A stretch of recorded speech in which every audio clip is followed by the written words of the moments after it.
हम पढ़ रहे थे क्लास 12th बायोलॉजी का चैप्टर नंबर 15 जैव विविधता एवं संरक्षण। हम जानते हैं कि यह सबसे लास्ट चैप्टर है, चूँकि इसके बाद बायोलॉजी क्लास 12th का पूरा सिलेबस कंप्लीट हो जाएगा। जिन बच्चों ने पिछले लेसन्स नहीं कंप्लीट किए हैं वो जा कर के चैनल के प्लेलिस्ट से 1 से लेकर के 15 तक के सभी चैप्टर पढ़ सकते हैं और साथ साथ में नोट्स भी डाउनलोड कर लें, जिससे उन्हें पढ़ने में हेल्प हो जाएगी। अगर आप एक बार यकीन है कि चैप्टर्स को सही से देखेंगे और नोट्स को पढ़ेंगे तो आपको याद करने की ज़रूरत ही नहीं होगी। इस पार्ट में हम इस चैप्टर को पूरी तरीके से कंप्लीट कर देंगे। पिछले भागों में हमने इस चैप्टर में जाना था जैव विविधता की संकल्पना, जैव विविधता के प्रतिरूप, जैव विविधता का महत्व, जैव विविधता की क्षति एवं जैव विविधता संरक्षण में हमने विशेष रूप से जाना था कि इसकी क्या युक्तियां हैं, यह कितने तरीक़ों से हो सकता है और साथ साथ में हॉट स्पॉट क्या होता है और संकटग्रस्त जीवों की अवधारणा क्या होती है, जीव जातियों की विलुप्ति कैसे होती है। साथ साथ में हमारे सिलेबस में मेंशन कुछ और टॉपिक जैसे red data book, biosphere reserve, राष्ट्रीय उद्यान और वन्य जीव अभ्यारण्य अर्थात सेंचुरीज़ के बारे में हम इस पार्ट में पढ़ेंगे और इस तरह से पूरा सिलेबस हमारा कंप्लीट हो जाएगा। तो चलिए स्टार्ट करते हैं और सबसे पहले बात करते हैं red data book. Red data book क्या है? आपको हो सकता है थोड़ा कन्फ्यूजन हो, लेकिन आपको इसको बहुत अच्छे से तैयार ही करना होगा क्योंकि यह इस बार आने वाला है, तो इसको आप तैयार ज़रूर कर लीजिएगा। तो विलुप्त होते जीवों की जातियों की जानकारी के संबंध में IUCN ने एक पुस्तक का प्रकाशन किया है। अब आप सोचेंगे IUCN क्या है? इसके बारे में हमने पूरा डिटेल में आपको बता रखा है। जिन्होंने भी पिछले पार्ट्स देखे होंगे उनको इसके बारे में ज़रूर मालूम होगा। यह एक अंतर्राष्ट्रीय संस्था है और इसका फुल फॉर्म आप कमेंट बॉक्स में हमें लिख के बताएं। IUCN ने पुस्तक का प्रकाशन किया जिसे लाल डाटा पुस्तक नाम दिया गया है। उत्तरजीविता सेवा आयोग अर्थात सर्वाइवल सर्विस कमीशन या इसको SSC IUCN का ही एक अंग है। इसी आयोग द्वारा यह पुस्तक प्रकाशित की जाती है। तो इसे शॉर्ट में आप लिख सकते हैं कि विलुप्त होते जीवों की जाति की जानकारी के संबंध में IUCN ने एक पुस्तक का प्रकाशन किया जिसे रेड डाटा बुक कहते हैं। इतने में आपका काम चल जाएगा।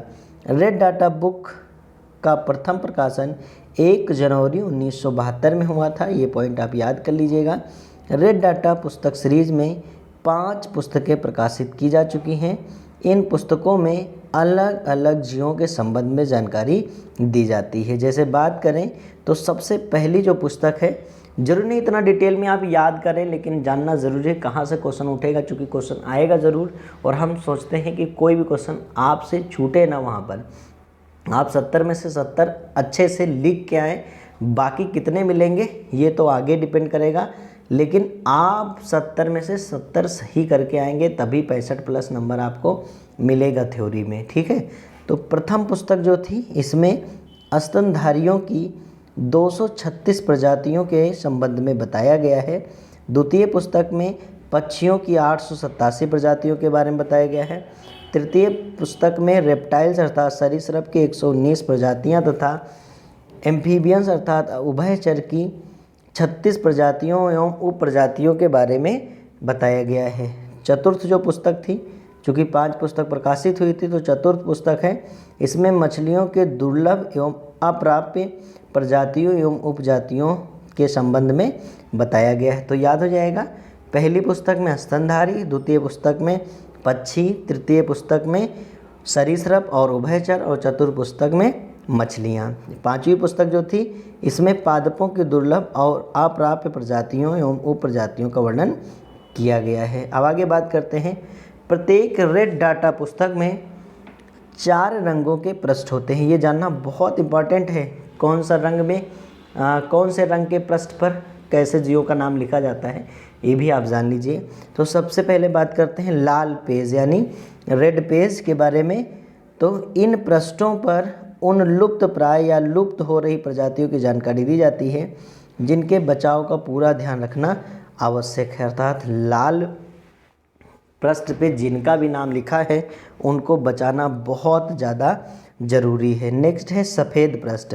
सफ़ेद पृष्ठ पर उन प्रजातियों की जानकारी दी जाती है जो दुर्लभ तथा कुछ निश्चित स्थानों पर ही उपलब्ध हैं और इनकी संख्या बहुत कम है। नेक्स्ट है पीली पुस्तक, मतलब पीला पृष्ठ होगा।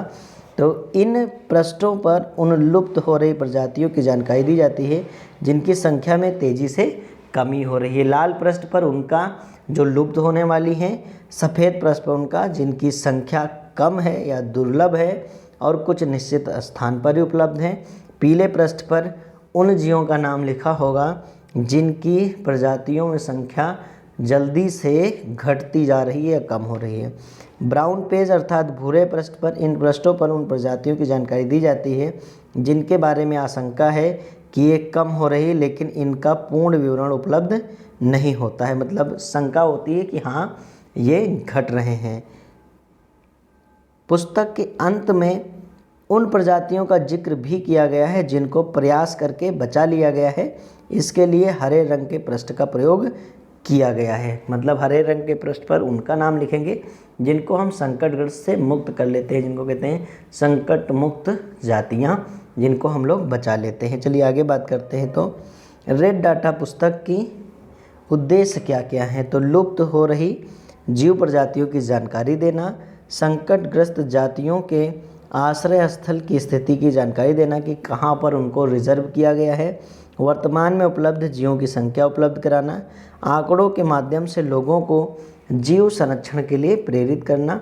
ये है रेड डाटा बुक के उद्देश्य। अब बात करते हैं IUCN की लाल सूची का महत्व क्या है। जो लाल सूची जारी होती है उसका क्या महत्व है?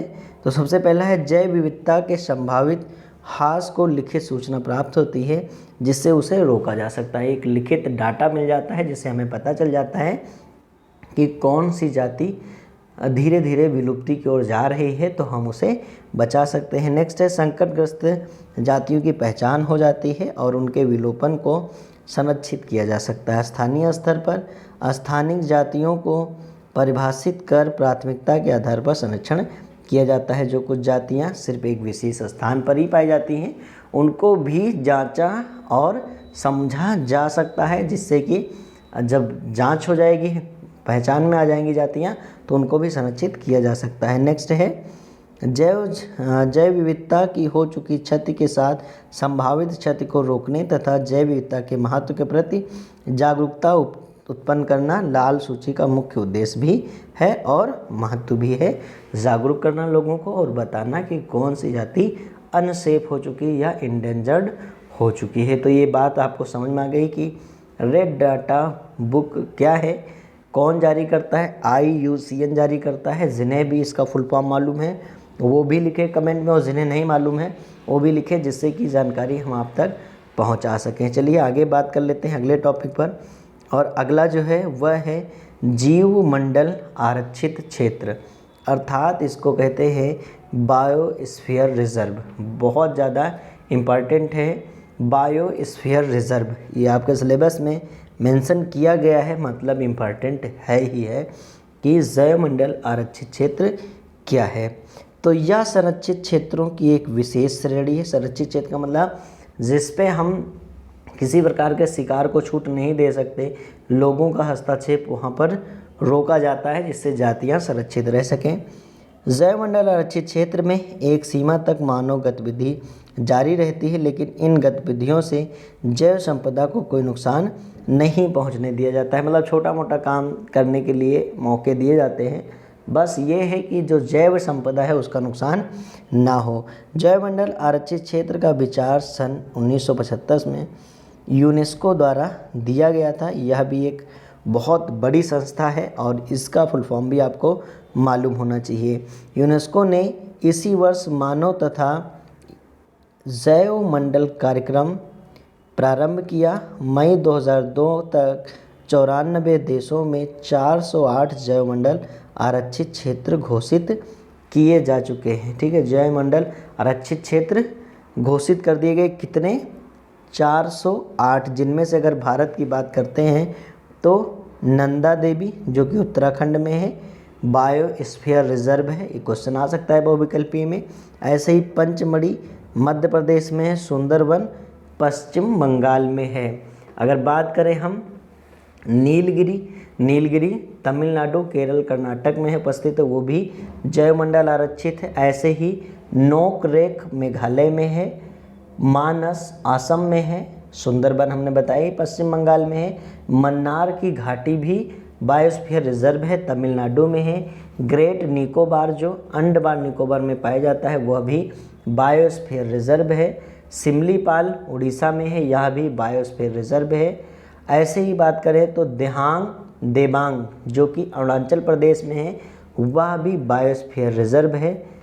कंचनजंगा जो कि सिक्किम में पाई जाती है, तो यह भी कंचनजंगा भी है, बायोस्फीयर रिजर्व है। अगस्त्यमलाई केरल और तमिलनाडु के बीच में है, जो कि बायोस्फीयर रिजर्व है। ऐसे ही कच्छ की जो घाटी है गुजरात में है, वह भी बायोस्फीयर रिजर्व है। ऐसे ही बात करते हैं पन्ना भी बायोस्फीयर रिजर्व है, जो कि मध्य प्रदेश में पाया जाता है। आगे बात कर लेते हैं तो जैवमंडल आरक्षित क्षेत्र को हम 3 भागों में बांट सकते हैं। आप 3 ही याद कर लीजिए, और भी हमने बता दिया आपको, लेकिन आप यही 3 याद कर लीजिएगा। नंबर 1 है परिचालन क्षेत्र। यह जैवमंडल आरक्षित क्षेत्र का बाहरी क्षेत्र है। इस क्षेत्र में मानव बस्ती होती है, इसलिए यह मानव सक्रियता वाला क्षेत्र कहलाता है, मतलब यहाँ मानव रहते हैं। नेक्स्ट है प्रतिरोधक क्षेत्र। परिचालन के अंदर का क्षेत्र प्रतिरोधक क्षेत्र कहलाता है।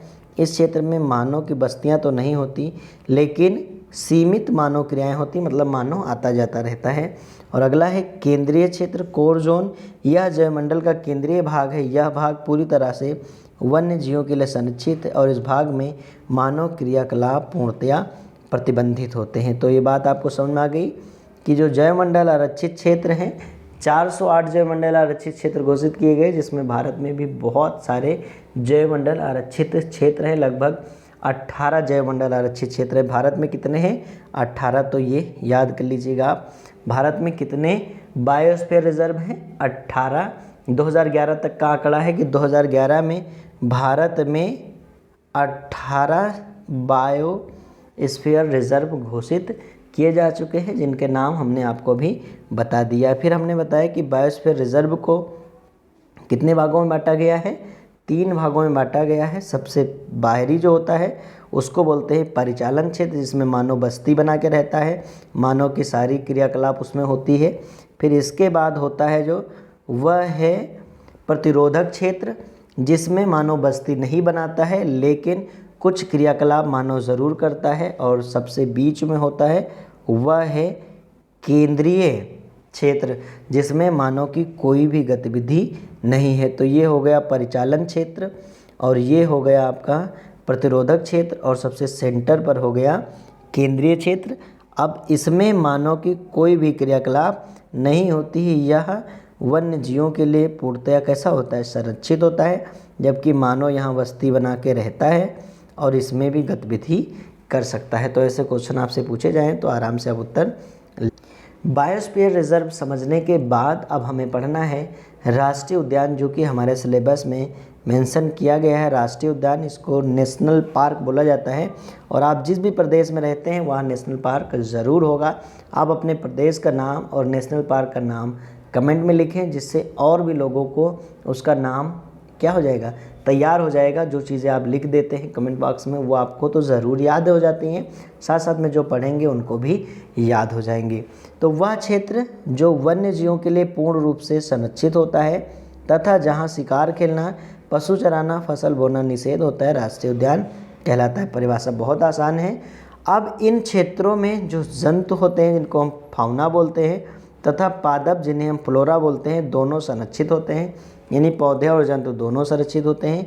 भारत में 2012 अप्रैल 2012 के अनुसार लगभग 104 भारत में 104 राष्ट्रीय उद्यान हैं। अब 104 के तो नाम आप नहीं याद रख पाएंगे, लेकिन आप अपने प्रदेश का तो ज़रूर याद रखें, और साथ साथ में भारत में जो प्रमुख हैं उनका भी नाम ज़रूर याद रखें। इससे एग्ज़ाम में और आगे आने वाले जो भी प्रतियोगी परीक्षा है उसमें आपको देखने को इससे क्वेश्चन ज़रूर मिलेगा। और जो ये राष्ट्रीय उद्यान है, इनका अनुमानित क्षेत्र जो है वो है 380 29.18 वर्ग किलोमीटर है। यह भारत में भौगोलिक क्षेत्र का केवल 1.16% है।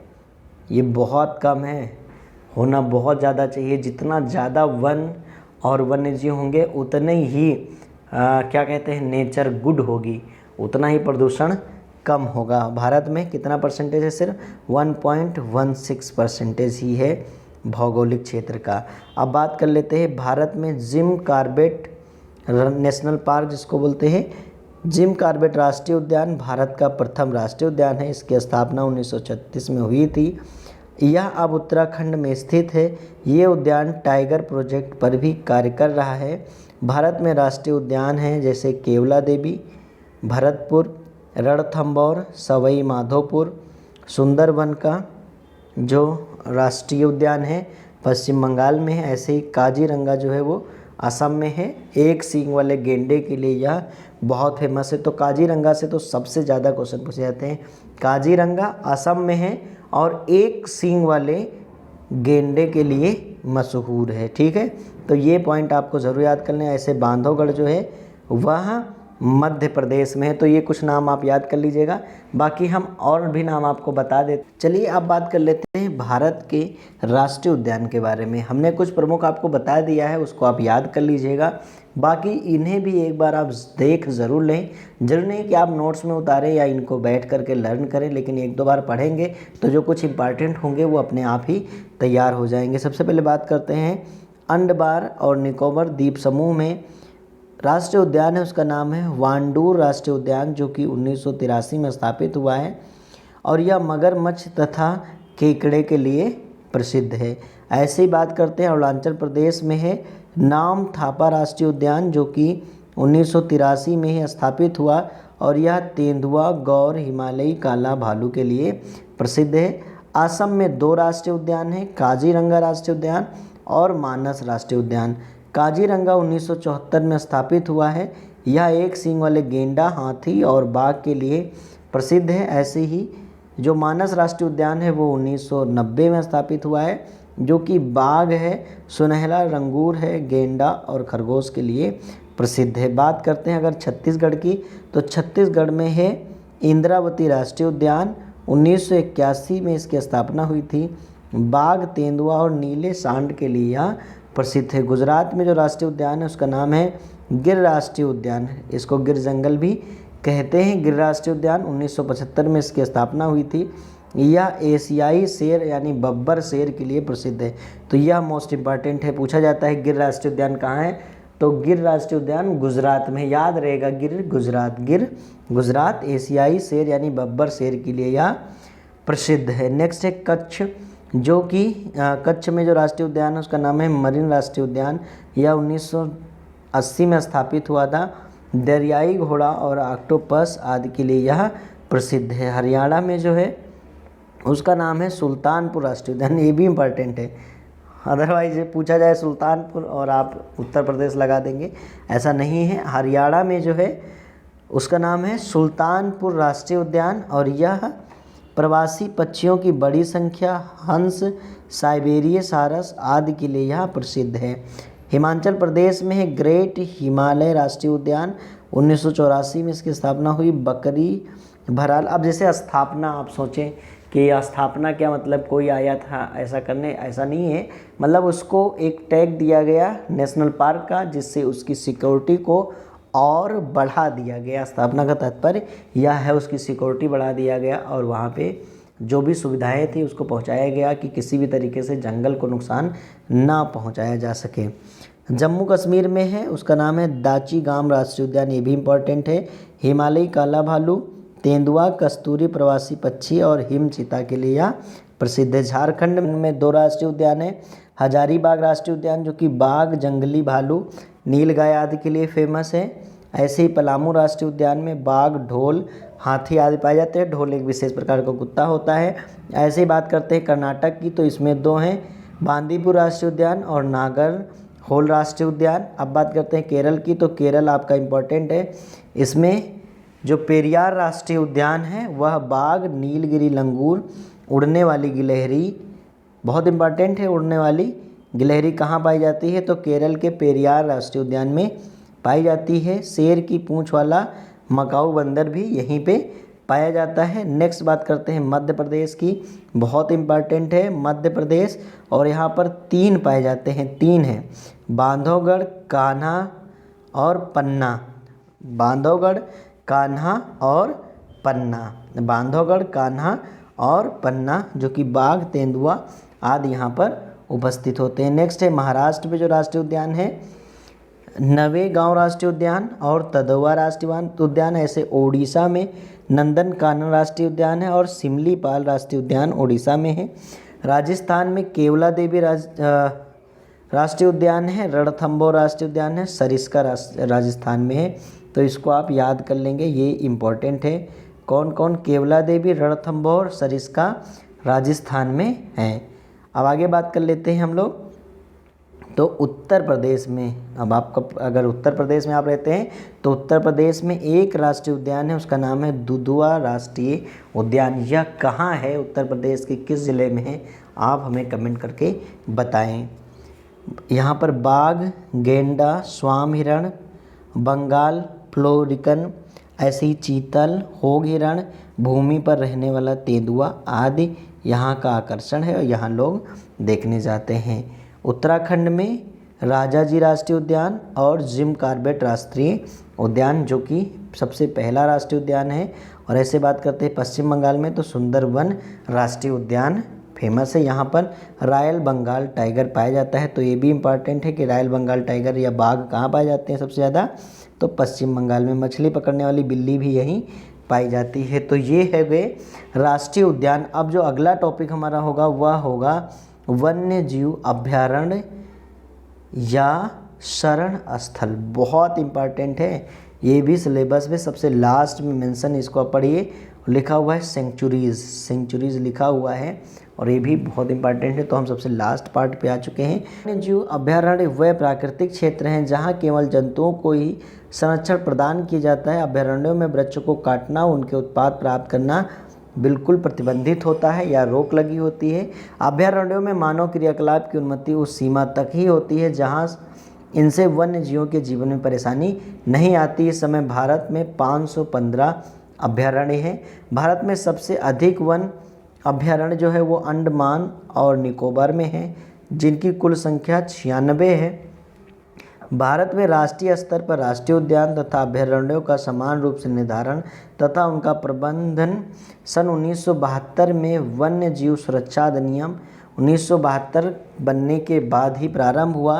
इन अभयारण्यों तथा उद्यानों का नियंत्रण और देखरेख जो है प्रदेश के मुख्य वन्य जीव प्रतिपालक द्वारा की जाती है। कुछ प्रमुख अभयारण्य में जैसे अन्नामलाई जो है वह कोयम्बटूर तमिलनाडु में है। ऐसी अगर बात करें तो बीर मोती बाग वन्य जीव शरण स्थल जो है पटियाला पंजाब में है। ऐसे शिकारी देवी शरण स्थल मंडी हिमाचल प्रदेश में है। ऐसे डंकिंगम शरण स्थल श्रीनगर जम्मू कश्मीर में है। और मुंडूमलाई वन्य जीव शरण स्थल नीलगिरी तमिलनाडु में है।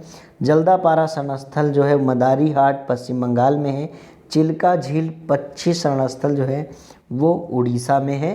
तो ये कुछ प्रमुख सेंचुरीज़ हैं जो कि हमारे भारत में हैं। भारत में लगभग 515 सेंचुरीज़ हैं। तो इनके बारे में आपको इतना ज़्यादा याद करने की ज़रूरत नहीं है। बस अगर आता है वन्य जीव अभयारण्य या सेंचुरीज़ क्या है जो कि सिलेबस में है तो आप लिख सकते हैं कि यहाँ पर जंतुओं को और संरक्षण दिया जाता है तथा पादपों को काटने पर भी यहाँ पर प्रतिबंध है और मानव की सिर्फ उस सीमा तक ही मानव को छूट है जिससे वन्यजीव प्रभावित नहीं होते हैं। चलिए अब लास्ट में बात कर लेते हैं हम लोग चिपको आंदोलन के बारे में। अगर आप जैव विविधता संरक्षण चैप्टर पढ़ रहे हैं तो चिपको आंदोलन के बारे में ज़रूर पता होगा, पहले से नहीं पता है तो बता देते हैं। यह एक पर्यावरण को संरक्षित करने के लिए चलाया गया आंदोलन है जिसका नेतृत्व श्री सुंदरलाल बहुगुणा जी ने किया था। कहाँ पर? उत्तराखंड के टिहरी गढ़वाल ज़िले में। अब जब पेड़ों की कटाई हो रही थी तो लोग पेड़ों से चिपक करके पेड़ को बचाए थे और इसीलिए इसको चिपको आंदोलन भी कहा जाता है। और शुरुआत में चूँकि जो वन संपदा थी इस पर सरकार या वहाँ के ठेकेदारों जो ठेका लेते थे उनका ही इस पर अधिकार होता था, या दावेदारी होती थी तो वो वन को काटते थे। लेकिन स्थानीय लोगों को चूँकि पौधे कटेंगे, अगर वन कटेगा तो जो उसके आसपास क्षेत्र हैं वो भी प्रभावित होंगे, तो इसलिए स्थानीय लोगों को भी अब दावेदारी कुछ न कुछ दी गई है। ऐसे ही आपने विश्नोई समाज के बारे में भी जाना था कि वहाँ पर विश्नोई जी यानी एक महिला और उनका परिवार, साथ साथ में गाँव के कई लोग पेड़ से आलिंगन कर रहे थे कि अगर आपको पेड़ काटना है तो सबसे पहले मुझे काटना होगा। लेकिन वो दरिंदे जो पेड़ काटने आए थे उन्होंने विश्नोई समाज की भी हत्या कर दिया था और बाद में सरकार द्वारा सम्मान स्वरूप में विश्नोई पुरस्कार भी दिया जाता है, जिसके बारे में हम आगे जब भी इम्पॉर्टेंट क्वेश्चन कराएंगे तो वहाँ पर ज़रूर मेंशन करेंगे इसके बारे में। यहाँ चिपको आंदोलन में आपको ये ज़रूर जानना है कि 1973 में चिपको आंदोलन हुआ था, जिसका नेतृत्व श्री सुंदरलाल बहुगुणा जी ने किया था। और चूँकि सबसे पहले स्थानीय लोगों को महत्व नहीं दिया जाता था, लेकिन बाद में 1980 के दशक में भारत में जॉइंट फॉरेस्ट मैनेजमेंट, जिसको JFM कहते हैं, प्रारंभ किया गया, जिससे कि स्थानीय समुदाय को भी वनों के रक्षा में साथ में मिलाया गया। तो इस तरीके से हमने पूरा चैप्टर कंप्लीट कर लिया है। चैप्टर से संबंधित अगर आपको कोई भी समस्या है तो आप बिना संकोच किए कमेंट में लिख सकते हैं, आपको रिप्लाई ज़रूर मिलेगा। साथ साथ में अब हम करेंगे रिवीजन वर्क, जिसमें आपको अच्छी से अच्छी वीडियोज़ मिलेंगी, जिससे आपकी तैयारी और भी अच्छी हो सके। मिलते हैं नेक्स्ट वीडियो में, तब तक के लिए अपना ख्याल रखिए और पढ़ते रहिए। Thank you.